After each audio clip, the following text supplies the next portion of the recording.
Hey friends, it's Hope, and today I am here to do my January wrap-up. Now, if you guys watched my December wrap-up, you know that I had a really bad reading month, and so I was so determined to turn this month around. And because I was traveling for the first 2 weeks of January, a lot of the books that I read were ebooks. But with that said, I ended up reading 7 books, and 4 out of those 7 I rated a 5 out of 5 stars.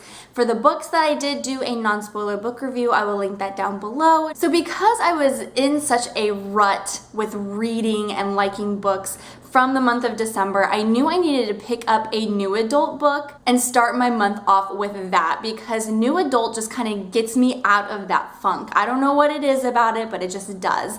So I had On Dublin Street by Samantha Young on my Kindle, so that was the first book that I picked up. I know that this book is very loved in the new adult booktube community, and I can now definitely see why. I ended up rating this book a 4 out of 5 stars just because I could not understand why our main girl character was just so hard-headed and rough around the edges pretty much through 95% of this book. Braden Carmichael should have torn down her walls and softened her up a little bit, but in reality, he didn't until like the very end, and that kind of drove me crazy. So for that reason, I ended up rating the book a 4 out of 5 stars, but it is a good classic new adult read. If you guys like new adult books, I definitely suggest you guys picking this one up. Then after that, I had Never Never Part 1 by Colleen Hoover and Taryn Fisher. I rated it a 4 out of 5 stars, and the reason was because this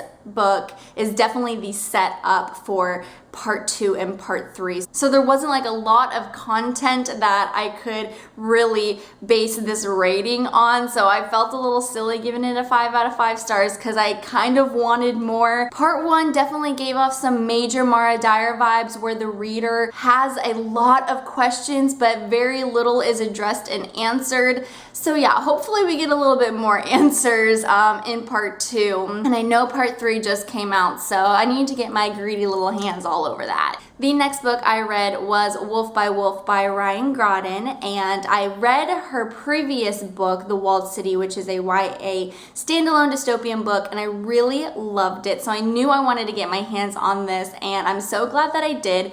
My friend Rachel Hannah has raved about this book, and it definitely lived up to my expectations and the hype around it. It is a fast-paced YA book, definitely lower on the romance totem pole, which was a little bit refreshing since I was reading a new adult book before that. But this is one of the books that I read in my 3 for 3 review, so I will link that down below. Definitely check it out if you want to hear more of my in-depth thoughts. But yeah, 5 out of 5 stars. I definitely can't wait to read the second one. I also read the third and the last book in the Dark Elements trilogy by Jennifer L. Armentrout, called Every Last Breath. And while this was the cheesiest out of all 3, I really did enjoy it, and I ended up rating this book a 4 out of 5 stars. This was also in my 3 for 3 review, so like I said, down below if you guys are wanting to hear more thoughts. Alright, so let's move on to the portion where we have the actual physical books, because physical books are just great.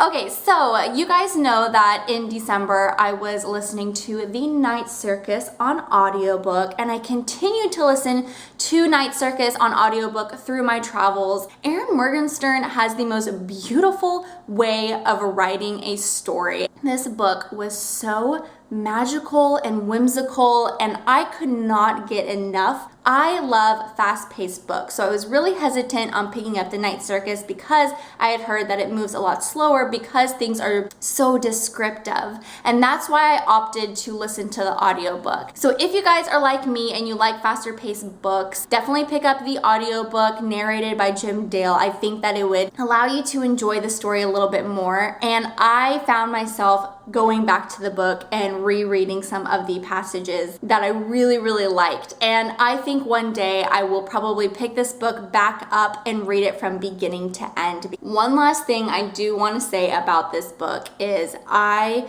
felt serious heartbreak in it. We follow 2 magicians as they have been pitted against each other in a competition, and naturally you are going to fall in love with them, and they don't know throughout the whole book how the competition is going to end, like when is going to be the final say this is when it's over, and I have not felt that much heartbreak about a situation and about characters since The Fault in Our Stars. So this really just pulled at my heartstrings, and it was so beautiful, and like I said, I just loved it. If you guys couldn't already tell, I rated it a 5 out of 5 stars.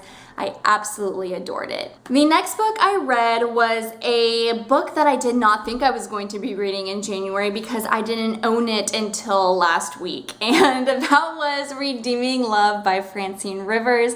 My friend Sarah Ella sent me this book, and when I saw it sitting for me on my steps, I freaked out, so much so that I took 20 selfies, no joke. It's a little shameful, but I was that excited. You guys understand. So anyways, I wanted to read this book so bad because I've never had a book where it's just been like in my face recommended to me by so many people. Lauren from Books and Tea and All Things Me really loves this book, and she had highly recommended me to read it. And then I had some coworkers who also recently read it, and they said it was one of the best love stories and portrayal of love that they've ever seen. And we all know I love me a good love story. I love all the feels.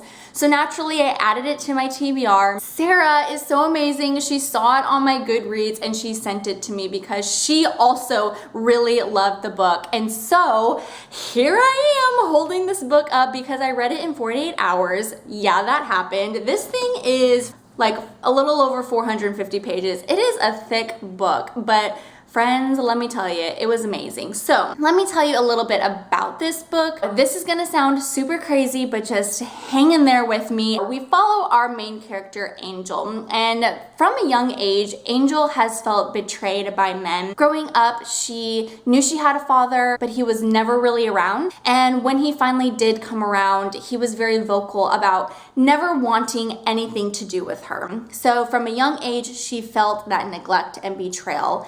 And through a set of circumstances, her mom dies and she ends up getting sold into prostitution at the age of 8. We fast forward a few years later, she is now a grown woman. She is still working as a prostitute, and life is just really grim. She still feels very betrayed by the men around her. She has trust issues. Things start to change though when Michael Hosea sees her walking outside a brothel one day, and he feels like he needs to marry Angel, which sounds absolutely crazy. So from many attempts by Michael Hosea, he slowly breaks down the walls of Angel, and she begins to see what unconditional and selfless love really looks like.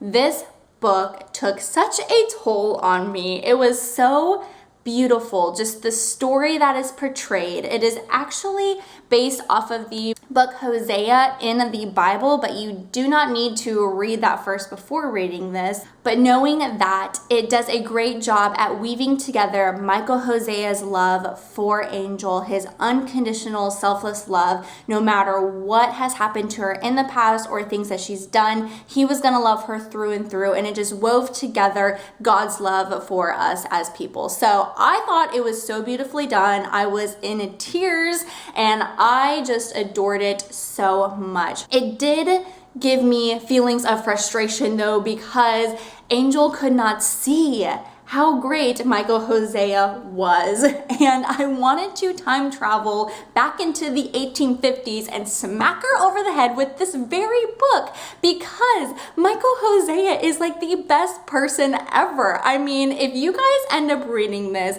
Michael Hosea will become one of your book boyfriends because he is just perfection. It's a great love story. Girlfriends, if you have not read this book and you want to read a book about unconditional and selfless love and self-worth and just how amazing things can be, then pick up Redeeming Love and we can gush about it together. Thank you so much, Sarah Ella, for sending me this book. I really enjoyed it, and I've already went out and bought the book for one of my friends. So yeah, I'm spreading the love, because like I said, all you girls out there need to read this book. It's important.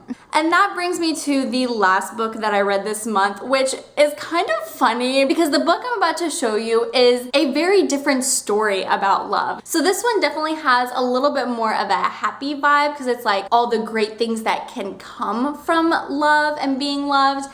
And The Strange and Beautiful Sorrows of Ava Lavender by Leslie Walton really speaks on the tragedy from being in love and wanting to feel loved. So yeah, this book was gifted to me by my friend Hannah. And I was really nervous to read it because I knew how much she loved it, and I have heard nothing but good things about this YA magical realism book here on BookTube, so I wanted to love it as much as everybody else did, and I really did. And I did a non-spoiler book review, and I'll leave that down below, but this is definitely more of a tragic portrayal of what love does to us, and when things don't work out, what the absence of love does to our hearts and our beings. And it was so beautiful. Overall, I really enjoyed this book. It gave me some really crazy twists and turns that I just did not see coming, which was kind of nice. But 5 out of 5 stars for this read. I really did enjoy it. All right, friends, well, that was probably the craziest, like most gushiest wrap up I have ever done, but hopefully you guys enjoyed it. I would love to know if you guys have read any of these books, and like I said, ladies, you should pick up Redeeming Love. Like, you really should pick it up.